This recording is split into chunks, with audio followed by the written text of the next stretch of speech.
Buenos días, chicos y chicas del primer curso. Reciban un cordial saludo en esta mañana de viernes 14 de agosto del año 2020. Sean todos muy bienvenidos a esta clase de historia,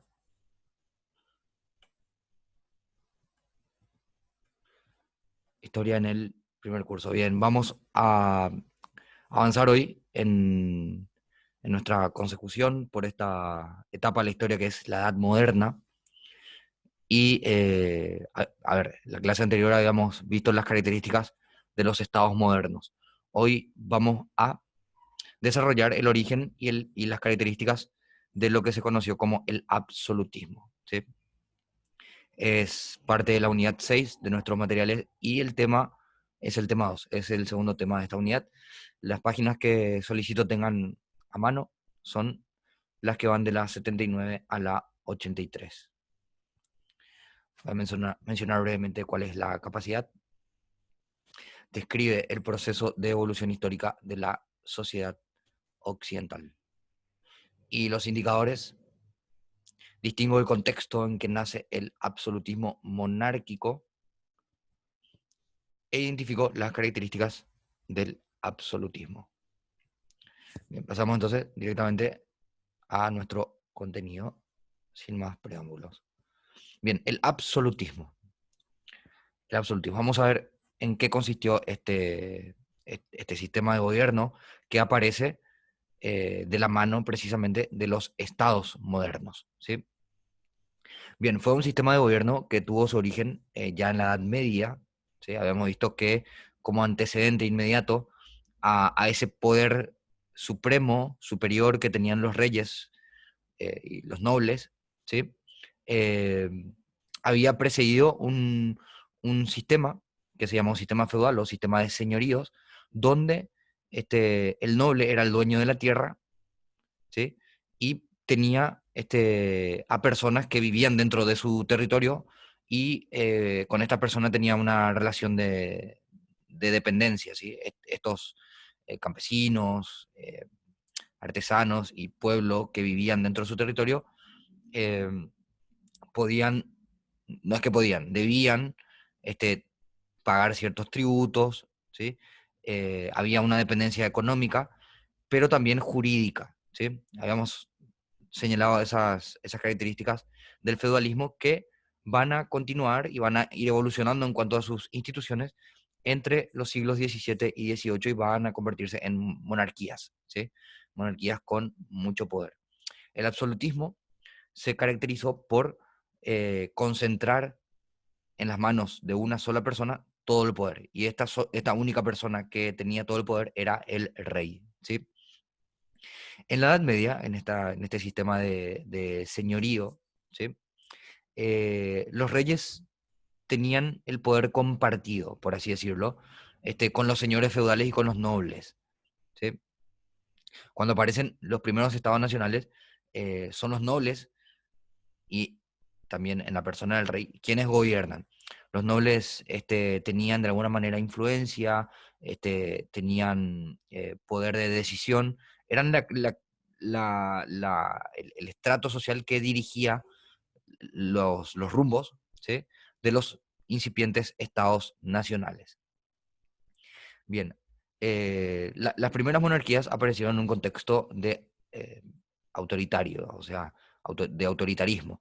Eran conocidas como monarquías autoritarias, donde el rey tenía ciertos límites. ¿Por qué? Porque o sea, necesitaba de ministros, necesitaba de una corte, ¿sí? Que le ayude a gobernar. Y era esta élite, digamos, la que tiene el control de todas las cuestiones del Estado, pero de alguna manera el poder comparte todavía, el rey comparte todavía ciertas atribuciones de poder con los nobles y con sus ministros, ¿sí? Sin embargo, entre los siglos XVII y XVIII, y especialmente a partir de un personaje que vamos a señalar hoy, ¿sí? Va a aparecer el absolutismo hereditario. Bueno, de hecho ya era hereditario anteriormente, pero este absolutismo hereditario se va a caracterizar por convertirse en una monarquía absoluta, en un absolutismo monárquico, ¿sí? Donde el rey imponía todas sus condiciones y no tenía límite alguno a su, a su autoridad, ¿sí? Bien, entonces, para señalar nomás la cuestión de la evolución de este sistema conocido como absolutismo, ¿sí? Aparece entonces, ya en la Edad Media, va de la mano con la creación de los primeros estados nacionales.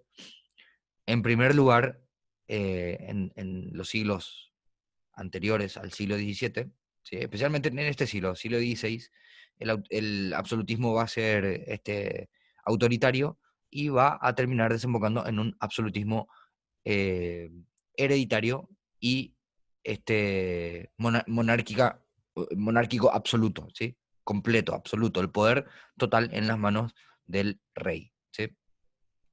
Bien, esta es la base, digamos, la piedra fundamental de todo el sistema monárquico absolutista. Todos los poderes del Estado en una persona, en el rey, ¿sí? Es el sistema imperante que tuvo Europa durante estos siglos XVII, XVIII, hasta la caída del antiguo régimen, que así también se le conoció antiguo régimen, ¿sí? Porque era un cúmulo de instituciones, era un cúmulo de atribuciones que tenían, inclusive vamos a ver dentro de un rato, justificaciones religiosas, filosóficas, ¿sí? Justificaciones hasta jurídicas, ¿sí? Para eh, sostener, digamos, este sistema, ¿sí? Todo el poder, toda la potestad, toda la autoridad, todas las atribuciones de Estado se concentraban en la persona del monarca. El rey controlaba, dirigía y decidía todas las cuestiones del Estado, ¿sí? Esa es la definición de absolutismo. Justamente en el nombre tenemos pistas. Un poder absoluto, un poder este, que no tiene límites, ¿sí?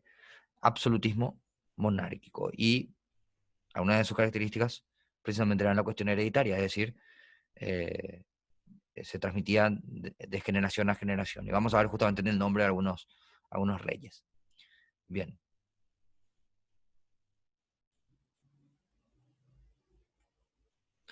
bien. Y otra característica, para cerrar esta parte, del poder absoluto del rey. O sea, ustedes se preguntan, ¿pero por qué el rey podía tener tanto poder en sus manos? Bueno, porque este poder estaba contemplado de origen divino, ¿sí? Se decía que el rey, a la única autoridad a la cual debía responder era a Dios y a su conciencia. Es decir, el poder lo había recibido de parte de Dios, tenía una justificación religiosa, ¿sí? Y por lo tanto no había ninguna institución, ninguna persona, ninguna autoridad terrenal, imagínense, superior al rey. No hay ninguna instancia por encima de su cabeza a la cual él deba rendir cuentas, excepto a Dios, ¿sí? Imagínense, ¿sí? O sea, obviamente, esto va a ser un despotismo terrible. Eh, toda toda la organización del Estado, todo el manejo de un país al libre arbitrio y a la libre voluntad de una sola persona. Imagínense, todo un país dependiendo del libre arbitrio de una persona que ostentaba títulos prácticamente divinos, ¿sí? Obviamente estos reyes estaban dotados de una fortísima personalidad.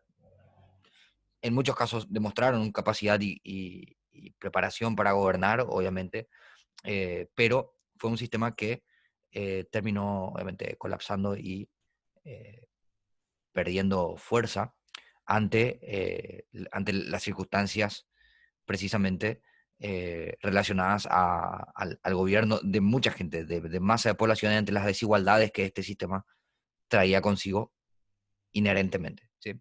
Bien, el poder divino de los reyes. Bien, justamente, ahora, bueno, vamos a hablar de uno de ellos con mayor detalle dentro de un rato, ¿sí? Algunas características del régimen absolutista para puntualizar, ¿sí? Dijimos, la centralización del poder todo el poder ejecutivo, el legislativo y el judicial en las manos del rey, ¿sí? El rey era el ejecutivo, el que llevaba adelante prácticamente todo el Estado, ¿sí? Y tenía en su poder la capacidad de crear reyes, de crear leyes, perdón, leyes, de ponerlas en práctica, ¿sí? Y también de juzgar, también de juzgar. Vamos a ahondar de esto en un rato más, ¿sí? Tenía justificación religiosa, lo que acabamos de decir, ¿sí? Se apoyaba en el derecho divino, ¿sí? El derecho divino, que el poder lo recibía eh, de manos directamente de Dios, ¿sí? Y si Dios era el que le daba el poder, obviamente, y no había ninguna instancia superior, ¿por qué el rey tenía que delegar a otra persona su poder? O sea, esa era la lógica. Si soy el del, a ver, era un representante de Dios prácticamente de la tierra, un delegado de Dios, ¿sí? Y si Dios me delega a mí el poder absoluto, ¿por qué yo tengo que delegar a otros? Esa era la justificación para concentrar precisamente todo el poder, ¿sí? También tenía justificaciones filosóficas, ¿sí? Algunos filósofos y teóricos del Estado justificaban el poder absoluto en razón, en beneficio del Estado. Es decir, veían el poder del Estado personificado en la persona de su monarca, de su rey. Y el poder del país también, porque el rey en muchos casos jugó un papel de unificación, ¿sí? Era como la imagen del país, ¿sí? Y las personas que vivían en esos territorios se identificaban con su rey. De ahí ese lazo cultural y ese incipiente nacionalismo que, que va a ir evolucionando hasta tomar sus formas más modernas, ¿sí? Y otra característica, obviamente que debía ir de la mano con un poder de esta magnitud, era el ejército, un ejército que debía ser poderoso precisamente para defender a su rey, ¿sí? Bien, estas son algunas características del régimen absolutista, características más puntuales y eh, más detalladas, ¿sí? Y que están citadas de esta manera. Bien, vamos a ver, a esto ya quería llegar, eh, vamos a ver las imágenes de uno de estos absolutistas monárquicos, y no cualquiera, no es uno más, fue precisamente el máximo exponente de este tipo de gobierno. Y este rey fue el rey Luis XIV de Francia, ¿sí? Luis XIV de Francia, hijo de Luis XIII de Francia, ahí vemos esta característica hereditaria, sí, su padre y todos los demás Luises eran descendientes de un primer Luis, ¿sí? Para que se hagan una idea, el carácter sucesorio y hereditario del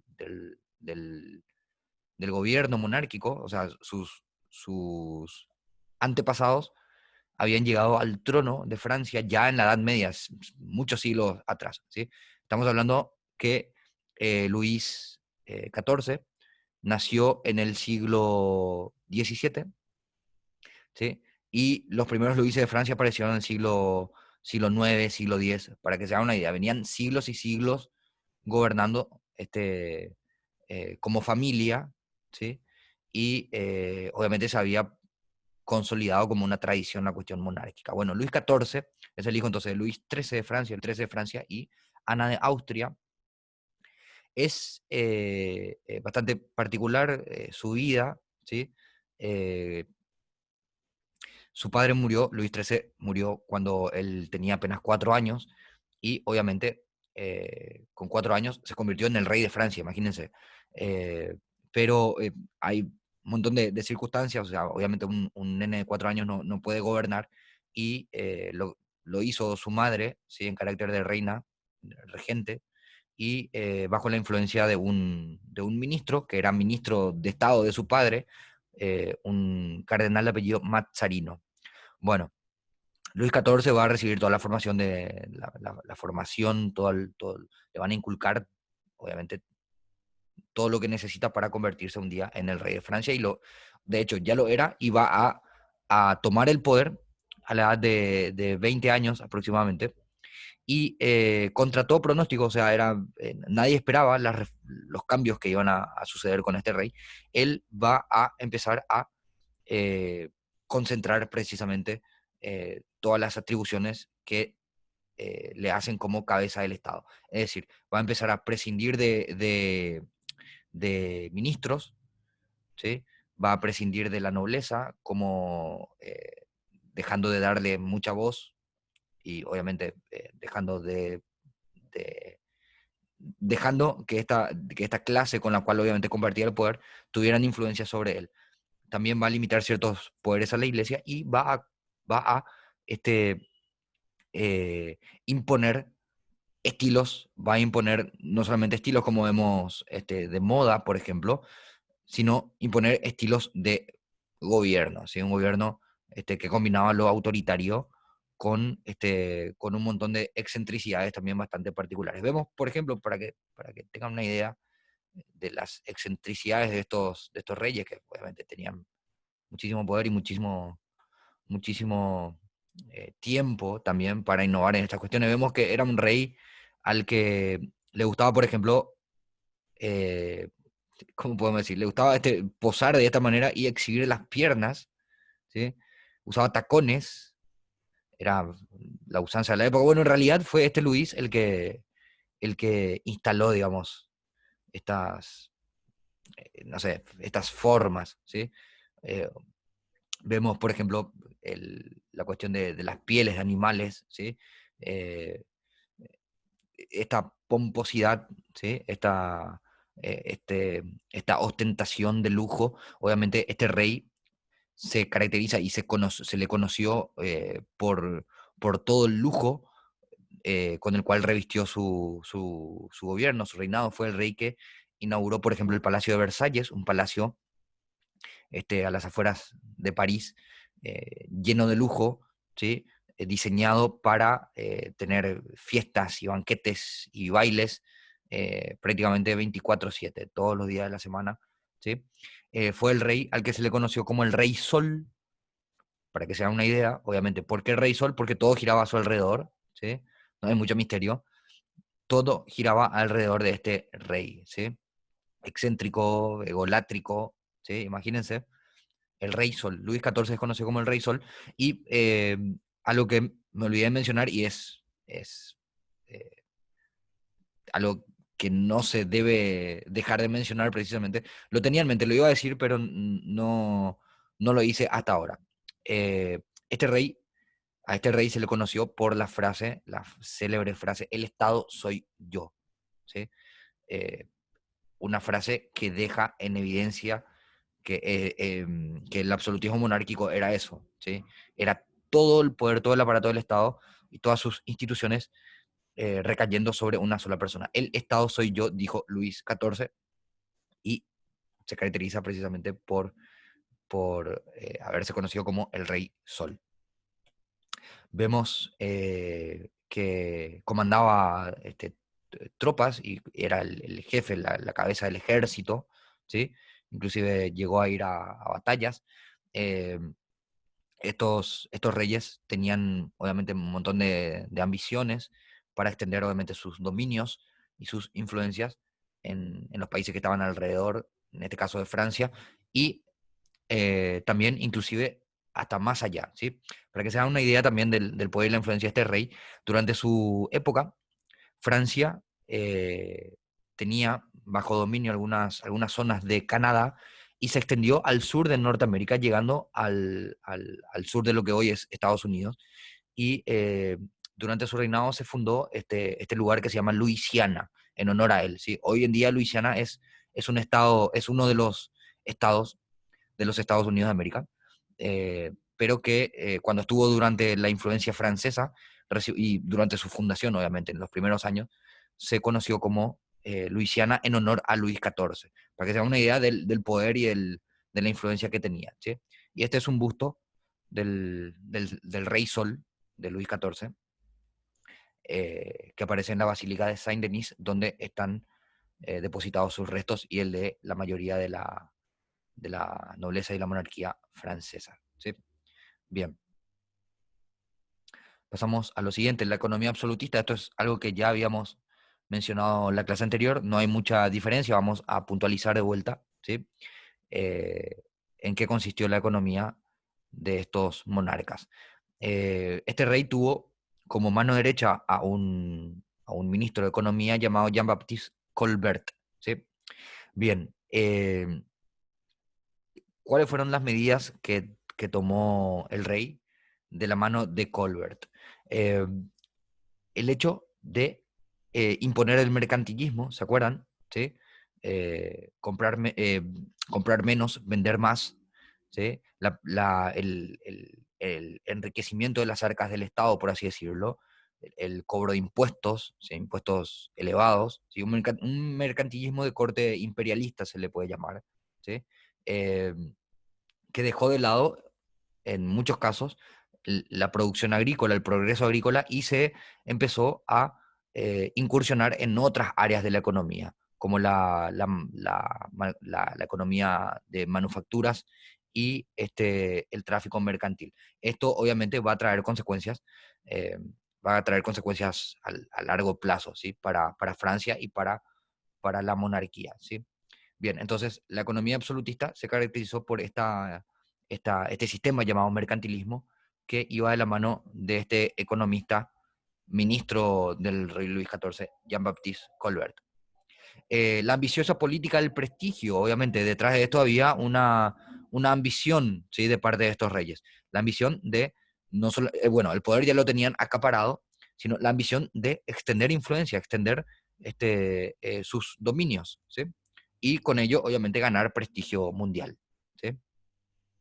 Bien, ordenanzas arancelarias y monetarias, los impuestos cada vez eran mucho más caros, y quienes terminaban resintiéndose en la economía eran las personas del pueblo, ¿sí? Las personas que estaban dentro de, el estrato social no privilegiado. Acuérdense que la sociedad del antiguo régimen, la sociedad del absolutismo, era una sociedad estamental, ¿sí? Estaba dividida en estamentos, en clases sociales muy marcadas. Y quienes soportaban todo el peso de estas imposiciones económicas, o sea, ¿de dónde sacaba el rey tanto dinero para tanto lujo? Bueno, de las clases, de las clases que laburaban para eso, ¿sí? De las clases que trabajaban, ¿sí? Porque la nobleza lo que hacía era, eh, obviamente, navegar o llevar la vida, ¿sí? En función de los privilegios que habían heredado, privilegios tanto económicos como políticos, ¿sí? Bien, y el centralismo también. El Estado se caracterizó por métodos de control muy estrictos, ¿sí? Y que beneficiaban solamente a un sector de la población, en este caso a este sector de la sociedad estamental que eran la nobleza y el clero, ¿sí? Las clases altas, las clases privilegiadas del sistema absolutista. Muy bien. ¿Cuáles son las actividades que solicito de ustedes para el día de hoy? Son actividades de cierre que se encuentran en la página 81, ¿sí? En la página 81 hay un texto, ¿sí? Que dice, a ver, que trata sobre esta justificación de la soberanía del rey como de origen divino, ¿sí? Esta soberanía, este poder ilimitado del rey proveniente directamente de parte de Dios, y cuál era esta relación de dependencia que había entre el rey y sus súbditos. Estamos hablando de las personas que vivían dentro de su territorio, ¿sí? Bien, es un texto cortito que les solicito, obviamente, hagan una lectura, que lo reflexionen, lo analicen, ¿sí? Y puedan responder las preguntas que están en esta parte, ¿sí? Eh, cómo define el autor el concepto de soberanía, ¿sí? Cómo debía ser el poder del monarca, qué tenía que ver Dios en todo esto, ¿sí? Y cuál era la relación y la actitud que había del rey hacia sus súbditos y recíprocamente de los súbditos hacia el rey. Bien, esto está en la página 81. Bien, van a obviamente leer, responder y compartir en la plataforma. Y lo siguiente que les pido tiene que ver con el punto 5 de la página 82. Investigar de diversas fuentes, pueden ser libros o enciclopedias de internet, ¿sí? Sobre los reyes absolutistas de Francia. pueden elegir un rey puntual y esbozar una breve biografía o en general, ¿sí? ¿En qué consistieron estas familias monárquicas que gobernaron Francia? ¿En qué consistió, por ejemplo, el carácter hereditario de los reyes? ¿Dónde tuvieron origen los Luises de Francia, por ejemplo? Pueden investigar. O sea, dejo al libre criterio de ustedes que, que tomen el punto que más les parezca interesante, pero que investiguen sobre los reyes absolutistas de Francia. Algún aspecto, algo que les llame la atención o que les interese. Pueden ser biografías, pueden ser eh, eh, genealogías, lo que a ustedes les parezca más interesante, apropiado. ¿Sí? Bien, dicho esto, entonces, nos leemos en la plataforma y que tengan un excelente día.